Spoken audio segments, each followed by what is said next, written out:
Halo guys, seru banget nih. Kita hari ini ada kabar yang luar biasa ajaib dari banker-banker di Dubai ya, banker-banker di Abu Dhabi. Ya, hari ini pada meeting guys, koordinasi soal rencana mereka buat swap.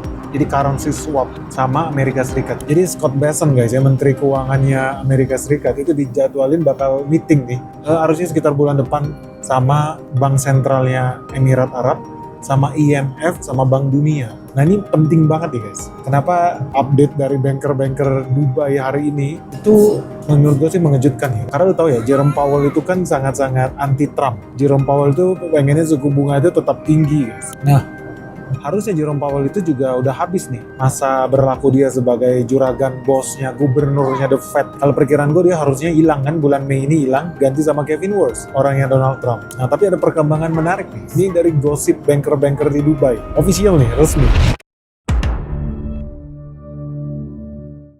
Jadi berdasarkan gosip mereka lihat The Fed bakal tetap punya boneka untuk melawan Donald Trump. Even ketika Kevin Warsh, bonekanya Donald Trump naik tuh, jadi gubernurnya The Fed. Nah, menurut banker-banker Arab di sini ya, mereka kemarin tuh habis meeting sebetulnya, lagi meeting konsolidasi. Jadi banker-banker bank besar di dunia ya, kayak ini bank sentral ya, by the way yang kita ngomongin. Bank sentral Jepang, Jerman, Kanada, Inggris, itu bakal kompak barengan. Kalau kemarin sempat Eropa itu nggak kompak ya. Hari ini nih, resmi nih, gara-gara krisis Iran, karena Abu Dhabi cabut juga dari OPEC, mereka udah bersepakat nih, di belakang layar, buat setel ikutin apa katanya si Jerome Powell. Nah ini menarik guys, mereka koordinasi di kartel ini buat ikutin apa kata si Jerome Powell. Jadi Jerome Powell kalau tahan suku bunga, bank besar itu bakal ikut settingan yang sama. Jerman, Jepang, Kanada, United Kingdom, dan negara Teluk. Nah ini jarang-jarang nih negara Teluk ikut kompakan, dan lu bisa lihat ya, harusnya kan meetingnya minggu ini, jadi lu bakal lihat nih, bakal saksikan apakah betul mereka akan lakukan aksi konsolidasi itu ya, supaya ngepung Donald Trump. Nah yang konyol itu kode di mana mereka bilang even ketika Kevin Warsh naik aja, mereka bakal bisa tetap kontrol Donald Trump. Artinya Donald Trump tetap bisa diketekin. Strateginya gimana? Mereka bakal taruh boneka guys. Makanya penting kita lihat ya meetingnya The Fed bentar lagi nih, sama meetingnya yang besok ya. Scott Bessent bakal meeting sama bank sentralnya Emirat Arab, IMF, sama World Bank. Nah, kenapa menurut gue ini jadi menarik ya? Ada kemungkinan, menurut gue skenarionya, gimana caranya mereka tetap bosnya George Soros ya, tetap bisa berkuasa di planet bumi ini. Dan lu udah tahu ya, Donald Trump tuh sering banget dikerjain sama George Soros. So, strateginya menurut gua, bulan Mei ini kan harusnya turun nih, jatuh si Jerome Powell, naik Kevin Warsh bulan Juni. Iya dong, harusnya kan begitu. Tapi gue yakin Jerome Powell nggak benar-benar turun guys. Dan gue yakin dia tidak akan rela kehilangan kekuasaannya. So, next stage-nya yang harus dia lakukan adalah dia jatuh sebagai gubernur The Fed, sebagai bos ya, orang tertinggi di The Fed. Tapi dia masih jadi bagian dari anggota Dewan Gubernurnya.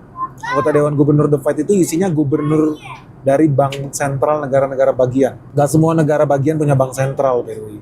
Tapi itu posisi kayak kolektif kolegial lah kalau di Indonesia. Bedanya kepala sama ketua apa? Kalau kepala ya kolektif kolegial, jadi keputusannya diambil bersama. So memang Kevin Warsh naik nih nanti jadi gubernur bank sentral Amerika, The Fed ya, federal ya. Tapi ketika dia mau ambil keputusan, let's say bulan Juni, kita turunin dong suku bunga.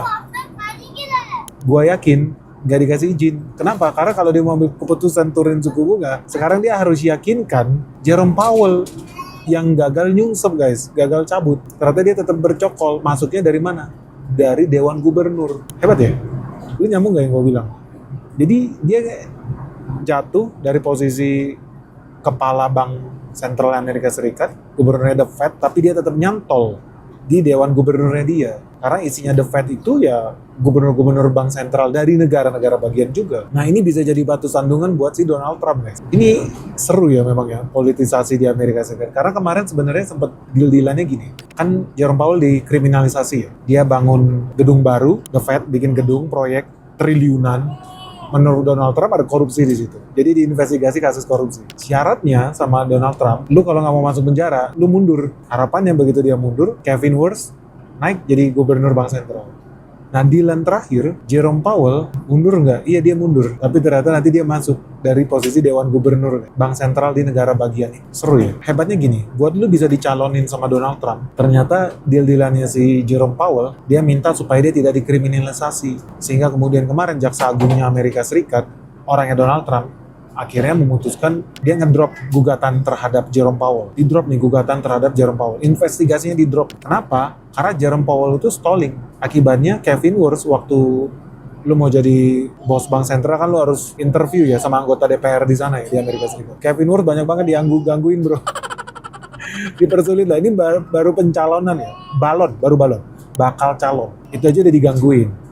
Nah, ini kode keras dari si Jerome Powell. Kalau lu mau dia menjadi calon, ini bukan jadi ketua ya, tapi jadi calon. Lu drop tuduhan, lu drop gugatan. Akhirnya resmi nih, gugatannya di drop. Kevin Warsh bakal resmi dicalonkan menjadi gubernur Bank Sentral. Ternyata gua yakin bakal di-prank nih Donald Trump. Menurut orang-orang Bank Sentral di Timur Tengah, negara-negara Arab, ternyata udah meeting duluan mereka sama Bank Sentral Jepang, Jerman, Kanada, Inggris. Mereka udah baca strategi selanjutnya The Fed nih buat ngelawan Donald Trump. Mereka akan taruh orang dalam di situ buat gangguin Donald Trump. So, ketika gugatannya diturunin, bakal calon Kevin Warsh jalannya mulus di Kongres. Next step, Guys, gawat banget ini guys. Situasi di Hormuz makin panas, harga minyak makin lama makin tinggi, dan di Indonesia dampaknya apa? Harga gas makin tinggi, harga pupuk makin tinggi, harga plastik makin tinggi. Bisa jadi inflasi makin merajalela loh di negara Indonesia. Nah, dari sini lu bisa lihat dong, pasti ada juga perusahaan-perusahaan yang diuntungkan ketika terjadi krisis di Hormuz. Di saat yang sama juga pasti ada perusahaan yang dirugikan. Dan ini sebetulnya wajib kita sebagai investor tahu lebih awal supaya lu bisa investasi lebih tepat guys. Karena cuma di Benix Investor Group ya, komunitas saham terbesar di Indonesia, lu bakal belajar langsung sama ahlinya, lu langsung visit, diskusi, ngobrol langsung sama direksinya lu. Selama 1 tahun ke depan lu bakal mengetahui apa sih yang paling penting kalau lu mau jadi investor yang hebat guys. Apalagi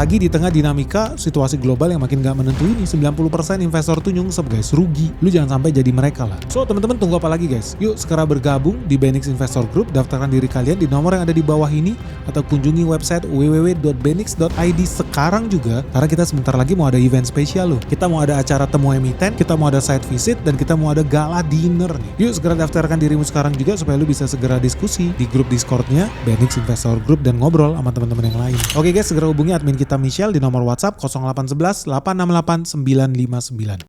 next step di prank Donald Trump, Jerome Powell batal mundur bro. Jerome Powell bakal tetap jadi Dewan Gubernur di situ, jadi duri dalam daging bro. Gila ya, brutal ya. Politik Amerika Serikat ini sadis banget bro, ekstrim.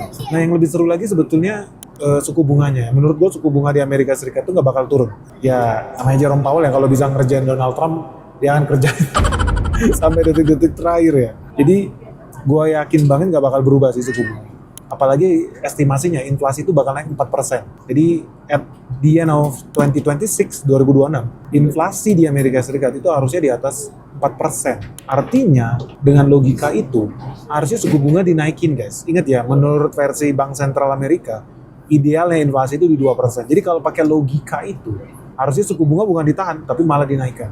Tapi menurut gua, ini strategi bosnya George Soros buat ngeprank Donald Trump. Kenapa? Supaya terjadi demo besar di Amerika Serikat. Kalau suku bunga naik drastis, gua yakin akan terjadi demo di mana-mana, guys. Yakin lah. Jangankan di sana ya, di Indonesia aja suku bunga tinggi nauzubillah. Orang susah, duit kering, guys. Nah, lu tahu kenapa menurut gua nggak logis alasannya Jerome Powell and the gang ya? Yang hari-hari ini kalau lu lihat, mereka bahkan bilang, udah bagus gua tahan suku bunga hari ini di atas, ditahan ya, nggak naik, nggak turun, nggak berubah. Mereka bilang itu udah bagus karena inflasi sebetulnya tinggi, harusnya malah gua naikin. Gua harusnya bersyukur Donald Trump. Jerome Powell gitu. Nah ini Jerome Powell ini ngeprank banget. Kenapa menurut gua ngeprank? Karena kalau lu lihat inflasi tinggi itu disebabkan apa? Harga minyak naik ya. Ketika harga minyak naik, semua ikut naik. Harga plastik naik, harga mobil naik, harga bensin naik, harga pangan juga naik. Karena pangan butuh fertilizer, butuh pupuk, pupuknya dari minyak bumi juga. Jadi semua naik. Artinya di sini inflasinya terjadi karena ada cost push inflation. Karena minyaknya tinggi, jadi naik. Bukan ada masalah di demand. Artinya gini, kalau memang suku bunga seperti kata si Jerome Powell harusnya dinaikin ya, apakah inflasi turun? Enggak. Karena bukan demand-nya nih yang punya masalah. Yang ada masalah di supply. Pertanyaan gua nih buat si Jerome Powell, Raja Prank. Kalau suku bunga dinaikin, harga minyak dunia turun nggak? Gua yakin tidak. Jadi ini Donald Trump dikerjain habis-habisan ya. Bukan gue belain Donald Trump, enggak. Kita ngomong berdasarkan fakta aja. Karena hari ini inflasi yang terjadi di Amerika Serikat itu murni karena harga minyak naik tinggi, guys. So, harapannya kan gini normalnya ya. Suku bunga lu naikin, uang yang beredar itu berkurang karena balik ke bank. Orang pada nabung karena suku bunganya tinggi. Akibatnya inflasi itu berkurang, turun. Teorinya kan gitu. Tapi ini enggak. Beda nih Jerome Powell, makanya gue bingung kenapa dia pura-pura bodoh menurut gue. Kenapa dia malah pengen banget naikin suku bunga? Karena kalau lu naikin suku bunga, apakah Selat Hormuz jadi dibuka? Enggak. Artinya harga minyak tetap mahal. Kalau harga minyak tetap mahal, artinya inflasi tetap tinggi. So, lu mau naikin suku bunga berkali-kali pun, selama perang Iran masih ada, selama Selat Hormuz masih ada, harga minyak dunia tetap tinggi. Artinya inflasi tetap tinggi. Artinya obatnya Jerome Powell nggak bakal manjur naikin suku bunga. So, this is actually another prank dari Jerome Powell. Gila, betul-betul kacau. Kalau benar-benar dinaikin suku bunga ya, dengan alasan tadi buat nurunin inflasi, benar-benar penipuan terbesar sepanjang sejarah Amerika, guys. Karena masalahnya bukan di demand. Bukan orang tiba-tiba berbondong-bondong belanja, demand-nya tiba-tiba rame. No, bukan. Ini bukan demand push inflation, ini adalah cost push inflation. Yang nggak peduli, lu naikin suku bunga seberapa banyak, Jerome Powell nggak bakal turun inflasi. Gua garansi, bro. But anyway, dari sini lu tau lah ya strategi prank tingkat tinggi ya. Di tingkat bank sentral itu kayak mana. Dan tadi yang gue bilang ya, gue yakin bosnya George Soros nggak bakal tinggal diam. Gue yakin bosnya George Soros akan meninggalkan duri dalam daging even ketika Kevin Warsh jadi bos di The Fed. Gue yakin dia nggak bisa bergerak bebas, guys. Karena akan ada boneka-boneka yang ditinggalin nih sama bosnya George Soros. Bisa jadi Jerome Powell itu sendiri, bro. Gila guys, seru banget ya. Seru banget. Dan yang unik dan yang paling menarik sebetulnya currency swap sih. Jadi currency swap dari Emirat Arab bakal di swap ke US Treasury. Itu gua rasa salah satu strategi buat melawan dedolarisasi, guys. Cina harus plototin ini. Ini salah satu bentuk manipulasi mata uang, by the way. Dan meetingnya harus dipantau. IMF, World Bank, Scott Bessent, US Treasury, sama Bank Sentralnya Uni Emirat Arab. Semoga nggak marah, semoga mereka nggak nonton YouTube-nya Benix juga ya. Bener-bener harus diplototin sama Cina. Karena ini bisa jadi aksi yang terkoordinasi nih buat melawan BRICS, buat melawan program dedolarisasi. Nah pertanyaan gini guys, sebetulnya lu tau lah, kita kan investor ya. Lu tau dong harusnya, mana yang lebih menguntungkan kita investor ya? Kalau Kevin Warsh berhasil menang, naik, nurunin suku bunga, atau Kevin Warsh gagal bro. Lu tau lah, kita harusnya lebih diuntungkan sama yang mana. Tapi konteks yang lebih penting lagi di Indonesia. Menurut teman-teman ya, Indonesia lebih diuntungkan nih kalau Kevin Warsh yang jadi gubernur The Fed atau Jerome Powell yang jadi gubernur The Fed. Ingat ya, Indonesia negara yang hobi impor. Impornya pakai US dollar. Yang kontrol US dollar, US Treasury. Ya bersama The Fed juga ya. Karena mereka sama-sama jointly cetak duit bareng. Ya menurut lu ya, mana yang lebih cuan nih buat kita nih, buat Indonesia? Kalau Kevin Warsh menang atau kalau gengnya Jerome Powell nih yang menang. Dan pertanyaannya, kenapa Uni Emirat Arab cabut dari OPEC? Dan yang kedua nih, padahal mereka negara terbesar ya, mereka terbesar nomor 3 di OPEC. Mereka paling banyak produksinya ranking 2, ranking 3 di OPEC. Jadi sangat berpengaruh, signifikan. Kenapa mereka keluar dari OPEC dan pada saat yang sama, mereka siap-siap melakukan currency swap bersama Scott Bessent. Kenapa guys? Coba dong jawab dong. Sharing tanggapan kalian di kolom komentar di bawah ini ya. Mana yang paling cuan buat Indonesia? Kalau yang menang itu Kevin Warsh atau gengnya Jerome Powell? Dan yang kedua, gimana sih strategi bosnya George Soros buat gangguin Donald Trump? Donald Trump aja dikerjain habis-habisan ya guys sama bosnya George Soros ya. Apalagi Indonesia, lu bisa kebayang lah ya. Nah pertanyaannya yang ketiga nih yang paling penting. Mana yang paling cuan buat Indonesia guys? Ditunggu guys jawaban kalian ya. Oke, jangan lupa subscribe channel Benix sebaik-baiknya.